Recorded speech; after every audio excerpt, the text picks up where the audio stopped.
Clash of the Titans begins with King Perseus of Argos, who decided to banish his daughter and her child Perseus into the sea as he was praying to Zeus, the father of the gods. So though the reason for the banishment was never fully explained, but as Danae's father claims his case to say that both Danae and her infant son had committed a crime that brought shame to this entire city. So because of this, the guards decided to put Danae and her infant son into the wooden chest, and the chest went right into the sea. So meanwhile on Mount Olympus, which is said to be the home of Zeus and the band of gods, Poseidon, that is the god of both wind and storms, had just told Zeus the bad news. He said that both Danae and her son are being banished into the sea. So Zeus pleaded his case to say that it was because of this act that King Acrisius must be punished. So despite the fact that Hera had pleaded her case to say that King Acrisius had always shown good deeds, but unfortunately for Zeus in his case, that may be so, but not all the temples and everything else in the world could make up for it. Especially for his own wife Hera in this case, and of course, that is the goddess of the sea, Athena, the goddess of wisdom, along with her owl friend Bobo, and let's not forget Aphrodite, the goddess of love. So, Zeus made his final judgment clear that King Acrisius must be punished for his tyranny and his act of jealousy, and commands Poseidon to release the biggest creature and the deadliest of all, known as the Kraken. Plus, on top of that, the Kraken must destroy the city of Argos as well. But to make sure that no harm will fall Danae and her infant son, he told Poseidon to make sure to bring them safe. And so Poseidon agrees and he heads off. So back with the three goddesses, Aphrodite, Thetis, and Hera. And of course they were talking about why Acrisius became so jealous all of a sudden. Well, for one reason is because Acrisius' daughter Danae is very, very beautiful. And of course, Zeus fell in love with her. So while she was in prison so that no man could ever see her, or so that's what Acrisius thought, but he forgot one thing. When Zeus visited her, he got Danae pregnant. That explains why Perseus was born. And of course, Acrisius has grown jealous because of that. So when Hera was asking Thetis why she should care less about it, well, Thetis just let slip to say that Perseus is indeed the son of Zeus, and that explains why he needed to be rescued and why the city must be destroyed. So back with Poseidon, he did what Zeus told him to do and released the Kraken, which is said to be the most largest and the most deadliest creatures of all time. And the Kraken does what it knows best, destroy the city. Back with Danae and her infant son in the wooden chest, it was guided safe. So meanwhile on Mount Olympus, when Poseidon comes back, he told Zeus the good news, that Danae and her son are on the island of Zarathos. After hearing the good news, that's when Zeus told Poseidon to let them be happy there, and so that's what happened. So after Perseus' mother passes away, he grows up, and he does what he knows best. He was riding horses, went fishing, just like what any person would do.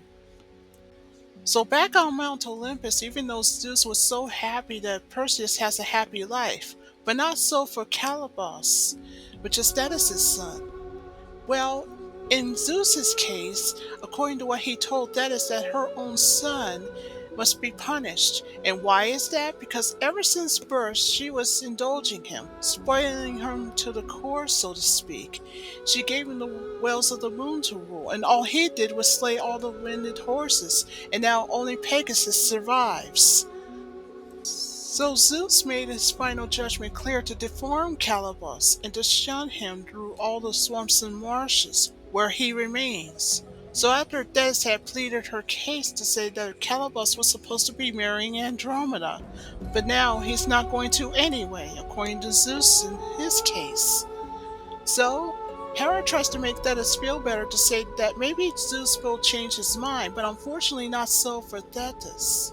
And that makes her promise clear that if Calibos shouldn't marry Andromeda, then why do other men? So in her case, If no man should marry Andromeda, then why should she? So, as Thetis' act of revenge, she decided to transport Perseus from the island of Cervos to the city of Joppa in the kingdom of Phoenicia. So that's where he's going. So long story short, back with Perseus, after he had found out what had happened, he meets up with Ammon, an amateur poet. And he just lets slip to Perseus where he is. He's in the amphitheater in the city of Joppa, although he has no idea why at the time. So inside the amphitheater, that's when Perseus just told Ammon what his mother's last wish was before she passed away, is to have her homeland restored. So the city of Joppa might be a great place to start at. So what Ammon did is that he gave him a suitable cloak to wear. So meanwhile on Mount Olympus, after Zeus had found out what Thetis did, he got upset with her. And so, as a result, Zeus had told the three goddesses that something must be done about it. So, he told Aphrodite, Hera, and Athena to create three of the weapons for Perseus: a helmet, a sword, and a shield. And it must be done in post haste. So, meanwhile, back with Perseus at the amphitheater of Joppa, that's when he looked over his shoulder and out of nowhere were the three weapons, and they're leaning against the three statues. So he goes to the middle one to where the sword was located at, and he looked at it very carefully, and he was miraculously in awe. So when Ammon shows up and looks at the exact same sword that Perseus was looking at, and he couldn't help but say to himself that that's no ordinary sword that he's ever seen, and suspected that the gods must have done it. But that's not all. Perseus also saw the helmet and the shield. And of course, Ammon wasn't kidding when he said it must be the gods. So, the sword can slice through the marble without a problem, so Perseus has a notion that if a sword could do that, then what about the helmet and the shield? So he didn't hesitate to go try the helmet first, but then the voice says, "Try me first," and it's from the shield. So he goes to the statue of Hera to where the shield was, he flipped it on the back, and there Perseus saw the image of Zeus that told him, "Make sure you use this shield well, because it'll guard your life someday." So when Perseus was asking, when will it? So the image of Zeus told Perseus that he'll know when the day comes and if that day comes. So anyway, Zeus also told him something even better, that the helmet will render the wearer invisible, which means the helmet will give the invisibility powers to Perseus. So when Perseus was asking who he is, all Zeus could say is, "Find and fulfill your destiny." So long story short, Perseus went ahead and tried on the helmet. And of course, Zeus wasn't kidding when he told him that it'll make him invisible, so that's what it did. So after that, Perseus had told Emmett that he's heading off to Joppa. So after that, he heads off. So back with Perseus, he went to explore Joppa a little bit. But he's never seen a city quite like it, and then he saw a palace up ahead. So he was talking to Thallo a little, and what he saw was unbelievable, a suitor that was burned to death. So Thallo explains why all of a sudden, and that's when Thallo explains that the suitor was burned to death because he failed to solve the riddle, and he was going to marry Andromeda. And of course, there's his mother Cassiopeia that's standing there. And of course, according to Othello, he said that ever since Thetis' son Calibos had been punished because he was destined to marry Andromeda, and yet she got upset about it. So, any man who marries Andromeda would be a threat to her. So, all the suitors had to do was to solve the riddle. So after Perseus had learned about it, then Thallo told him that there is a catch. Each riddle changes for each suitor that presented himself towards Andromeda, and she's located upstairs in her room to get away from all the marsh flies. So after that, Perseus heads off. So long story short, Perseus went inside Andromeda's bedroom, and there she was sleeping. And then she started having this terrible nightmare. That was until a vulture comes out of nowhere with a golden cage. Long story short, Andromeda's spirit just got up out of bed and went inside the golden cage. So after the cage door closes, the vulture takes the cage and flies off. But the vulture had no idea that Perseus was watching him while he was invisible. So after Perseus went to Andromeda, places his hand on her head, and said that he's found his destiny, he soon left the bedroom. The next morning at the amphitheater, Perseus just told Ammon what had happened. He said that the vulture is flying towards the east to the swamps where Calibos lives. Now, according to Perseus, here comes a bigger problem: how to follow a vulture when it shows up again. But, Ammon told him that he has a plan, but they had to go to the wells of the moon. And so that's what they did. So after Perseus and Ammon had arrived, that's when Ammon told them that Pegasus, who was the last of the winged horses, is supposed to be going there. And so little didn't they know, there's Pegasus right on cue. And after he landed, he drank some water. So that's what he did. So long story short, back with Perseus, who after he made himself invisible again because he was wearing a helmet, he uses the rope to catch Pegasus. So he did. So after he runs and jumps on top of him, both he, Perseus, and Pegasus went on a flight. And I guess you could say it really worked.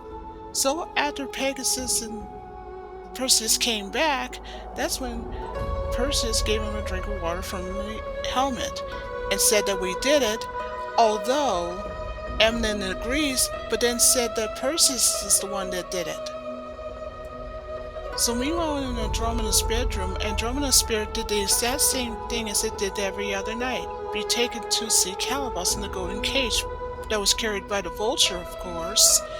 And of course, just like the way Ammon had planned, Perseus and along with Pegasus followed the vulture to the swamp where Calibos lives. So back with Andromeda, now that she had arrived at the swamp just like she did the first time, and this was her second time, that's when, before long, she saw Calibos appeared out of nowhere. After he met up with Andromeda, he gave her a necklace and told her it was a gift from him. And so they both walked to the throne. So back with Andromeda, she was asking him why she needs to be summoned a second time.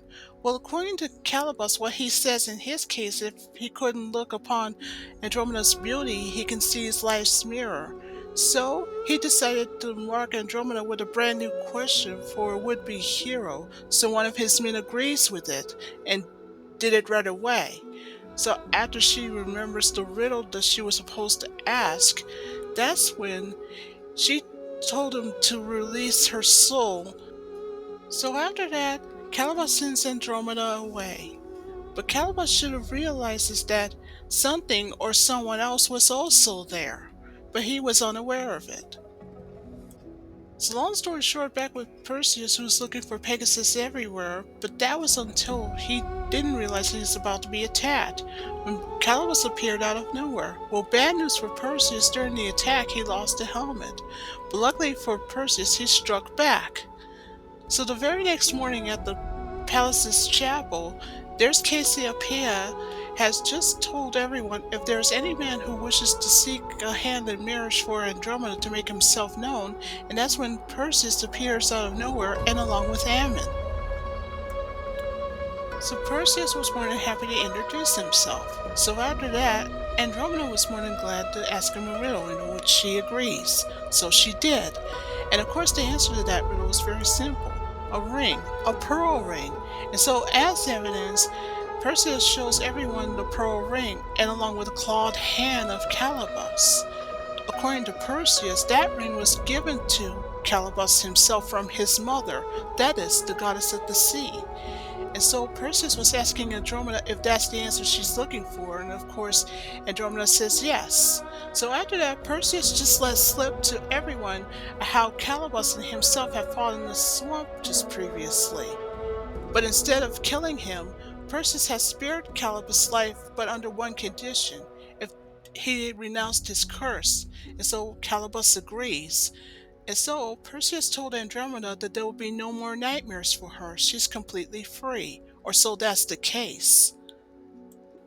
So long story short, back with Calibus, who's asking his mother from a prayer to show him a way to justice and to punish Perseus for this attack, the attack that he did in the swamp earlier. But according to Thetis, what she says in her case, that Perseus is protected by Zeus and there was nothing she could do about it. So, in response, that's when Calibus told Thetis that Perseus must be punished along with the Queen and Andromeda, and to do so, to ask Poseidon to release the Kraken to destroy Joppa. So Thetis asked him a question: is it for justice or revenge? So back with Perseus and Andromeda, when Andromeda pleaded her case to Perseus to say she was never in love with Calibus to begin with before he was punished. And so she wanted to know from Perseus why couldn't he just kill him when he had the chance, and that's when he confessed that he too felt pity for him. So he also confessed to Andromeda that he saw her for the first time in her room when he came to see her. So the next morning at the palace's chapel, when the time came for the marriage, that's when Cassiopeia started bragging about how beautiful Andromeda looks compared to Thetis, the goddess of the sea. Well, that response made Thetis upset. So Thetis had pleaded a case to the queen to tell her how dare she say such a thing, and then asked her to renounce the bragging and to repent on the attack on Calibus, in which she claims that the queen had caused, but in retrospect it was Perseus that caused the attack. So after the queen apologized, that's when Thetis told her that in 30 days Andromeda must be chained to the stone and must be sacrificed to the Kraken at the edge of the sea.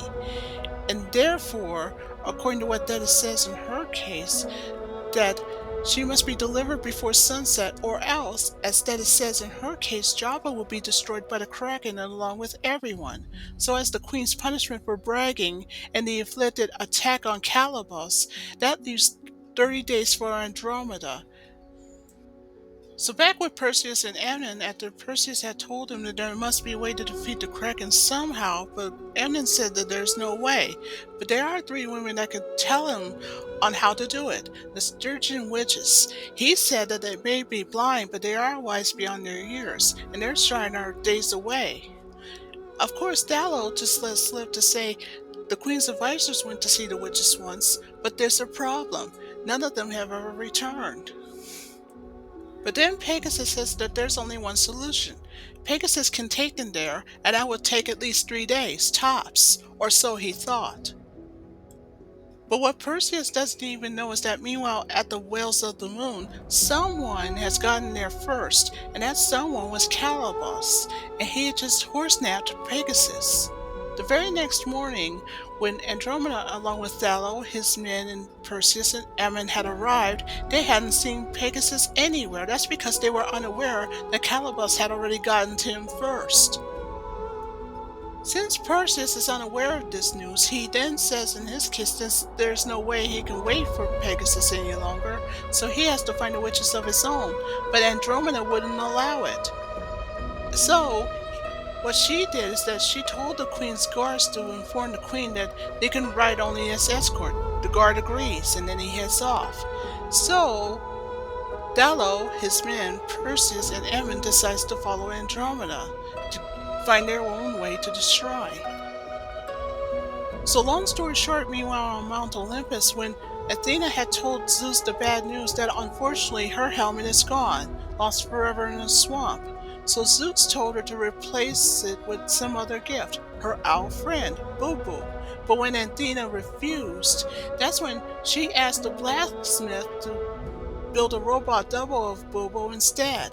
So she then pleads her case with her real owl friend, that if Zeus should be upset about it, then so be it. But there is no way she can part with her friend, meaning Boo Boo the owl. So long story short, back with Perseus and his group of men, including Andromeda, they could be lost for more days. But then Andromeda spotted something or someone that's coming from nearby, a golden robot owl named Bobo. Although despite a minor bump on the head, but otherwise he'll be fine. But even better, Perseus had told everyone that Bobo can guide them to the shrine, so that's what it did. So good news, long story short, the good guys found the shrine. So all the men had to do is just climb up there. So that's what they did.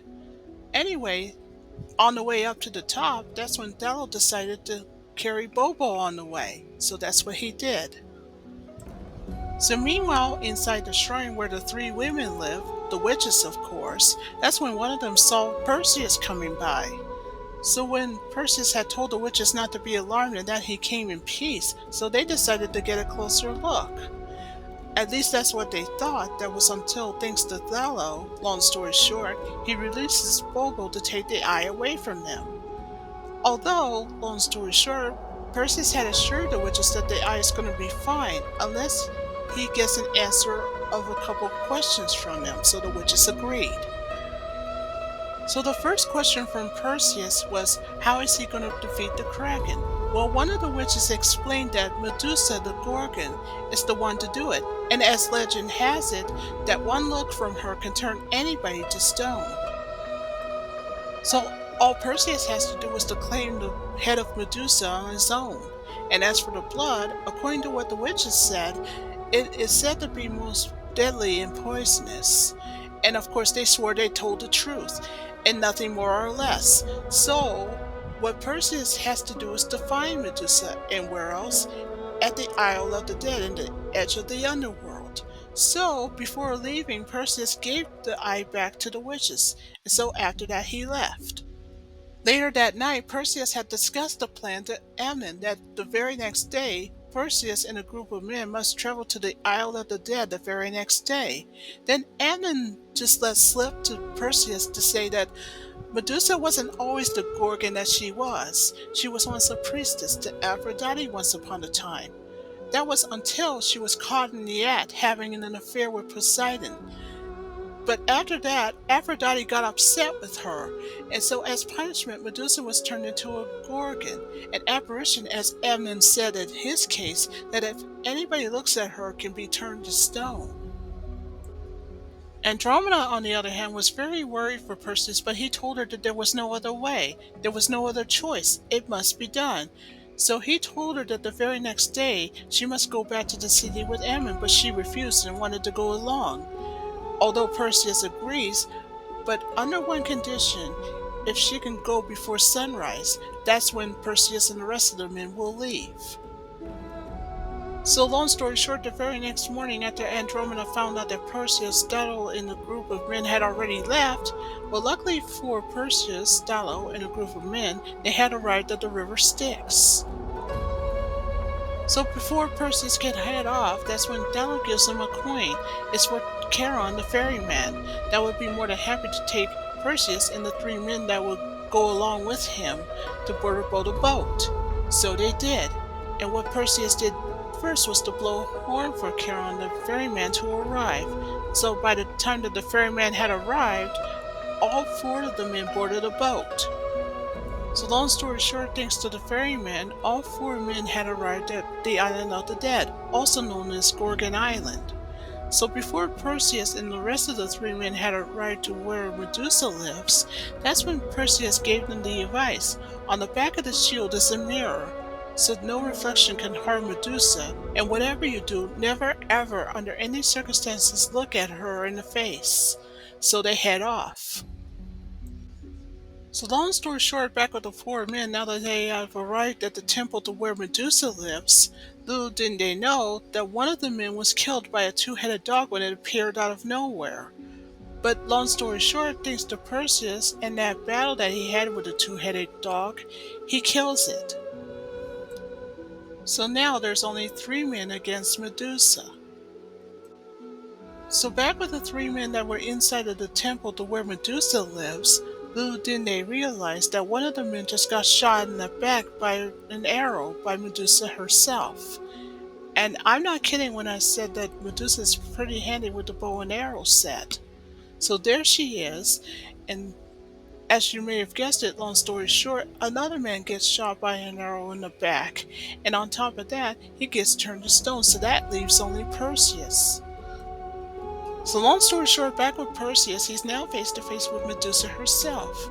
Then after dodging a few attacks for a while, then Zeus remembered what Zeus told him to guard well the shield until one day it saves his life. And of course, Zeus uses his shield and puts it on the statue to distract Medusa by using its mirror, of course. Then after that, long story short, Medusa gets closer and closer and closer until when Perseus takes out the sword. And when she got close enough, he chops her head off. So long story short, now that Perseus is victorious with Medusa's head, he joins up with Thallo. So meanwhile at the campsite, while three men are sleeping and along with Bobo the robotic owl, they didn't know that they weren't alone because Calibos shows up out of nowhere and pierced the red cloak with Medusa's head. And then giant scorpions comes out of nowhere. Bobo tries to alarm the three in the best way he knew how, but then he gets knocked into the water. So back with the three men, after they woke up and found out what had happened, not only did they see the scorpions, but if things didn't look bad enough, Calibos uses his whip to drive all the horses away. So long story short, after two scorpions are dead, including the two men, so that leaves Perseus to go one-on-one with Calibos for the second time. But this time, with the use of his sword, Perseus kills Calibos at long last. So back with Perseus now that Calibos is defeated, but there's only one problem since now all the horses are gone. Bobo finally comes out of the water. So Perseus told Bobo that time is running out, so now all Bobo has to do, if Pegasus is alive, that he should go find him, so Bobo agrees. So back with Pegasus, meanwhile in the swamp, with three of the Calibos' men who were unaware that their master is now dead thanks to Perseus. But that was until Bobo finally comes out of nowhere to not only attack the men and scare away the vulture and setting the kingdom on fire, but sets free Pegasus. So meanwhile back at the palace in Joppa, things are looking hopeless for Andromeda since it's now been 30 days, she's about to be sacrificed. Back with Perseus, he finally arrived at the amphitheater, but he finds it weird that it was empty.